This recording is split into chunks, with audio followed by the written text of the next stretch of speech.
This is Rummy's Corner.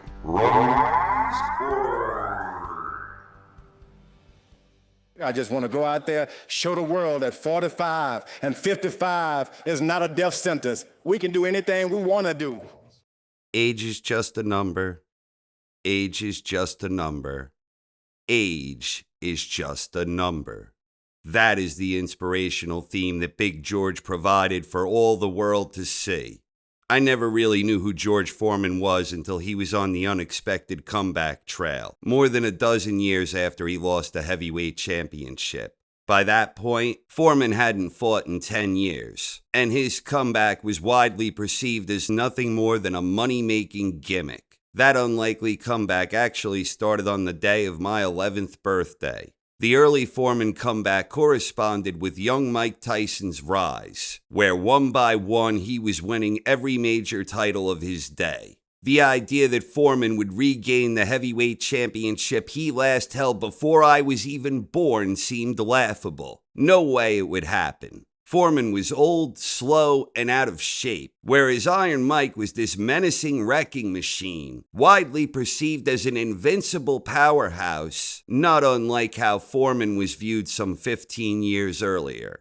Foreman's power was still mighty impressive, proving power is one of the last things to go. But at the time, it seemed he was mostly beating a bunch of overmatched guys who weren't at the elite level. But he was fighting frequently, shedding weight, doing the rounds, and getting himself into better fighting shape. By the time Foreman beat Jerry Cooney in a devastating display of power, people began taking his comeback more seriously. Couple of fights later, Foreman stopped top 10 ranked Adelson Rodriguez. And before you knew it, in just over 4 years, Foreman was a perfect 24-0 on the comeback trail, winning 23 of those 24 inside the distance. That led to an opportunity for Foreman to challenge undefeated, undisputed world heavyweight champion Evander Holyfield. This was April 1991, and not a lot of people were giving Foreman much of a chance. Foreman, however, would end up making a very strong account of himself in what wound up being a very interesting tactical affair with scattered fireworks mixed in throughout. Foreman even rocked Holyfield a couple of times along the way, and he exhibited great heart, determination, and toughness. But Holyfield was able to outbox and out-hustle Foreman more often than not, and ultimately won a 12-round unanimous decision. It felt as if Foreman's dream to regain the heavyweight crown was over. Big George had given it his best shot and performed admirably, but he fell short.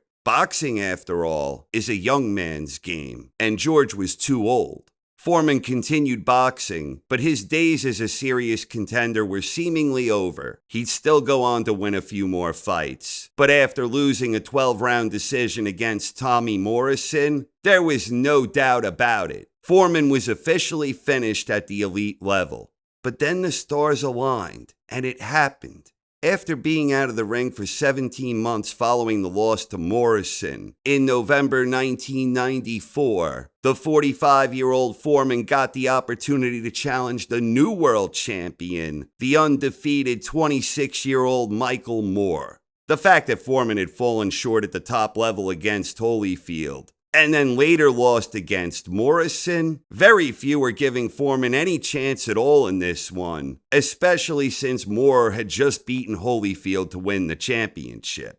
The fight more or less unfolded according to the expectations, where the younger champion was too smooth an operator for the old man. Foreman was having a few moments here and there, but the younger undefeated champion was controlling the action and dictating the terms of the fight.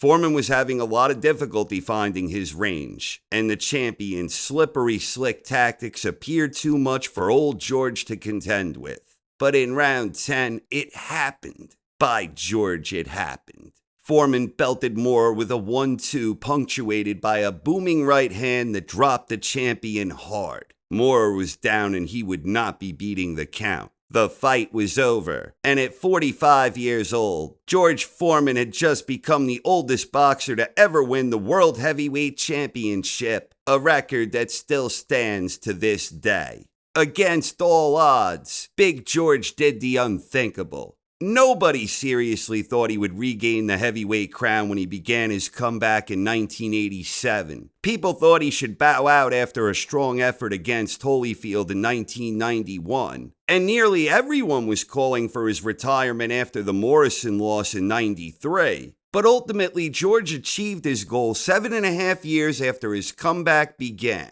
Amazingly, Foreman won the World Heavyweight Championship more than 20 damn years after he had lost the title against Muhammad Ali. It's simply incredible, even when we look beyond the historical implications and the incredible record that has now stood strong for more than 30 years. Foreman's impact as an inspirational figure, where he became the living embodiment of the philosophy that age is just a number. George Foreman truly is one of a kind.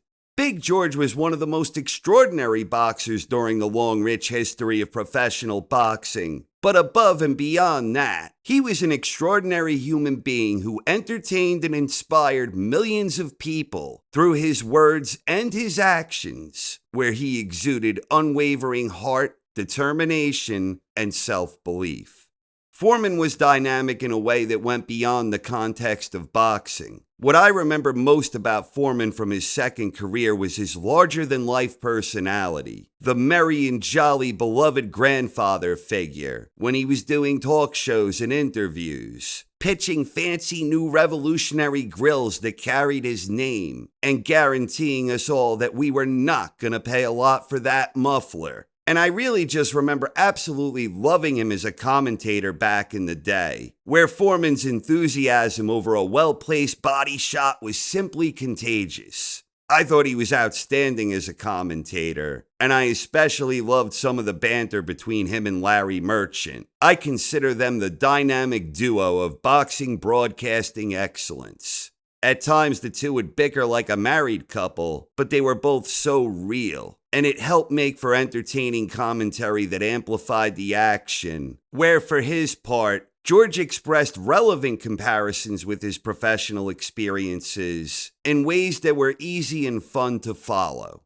As a final thought, a couple of days after Foreman won the title, I remember my father was driving me somewhere, which led to a memorable boxing talk I had with my old man, where he was discussing some of his favorite Foreman moments from back before my time, namely the wins against Frazier and Norton, and that epic war with Ron Lyle, and even stuff from earlier when Foreman won the Olympic gold. And I just remember my dad helping to provide me with some real perspective on the monumental accomplishment. My father was born the same year as Foreman. He was a Foreman fan, and we watched a lot of Foreman together over the years. My father passed away going on 14 years ago now, and I wish I could still watch and talk boxing with him. I miss him every day. But I remember that conversation and how my dad helped provide my 18-year-old self with some real insight into George's accomplishment, talking about what a badass George was from back before I was even born. I didn't necessarily understand the full magnitude of what happened at that time, but as the years pass, and I myself have passed the age when George made history, what Foreman did has become even more inspirational for me with each passing year. Age is just a number. Foreman personified that ideal, leading by example, bravely embracing the philosophy, inspiring countless people.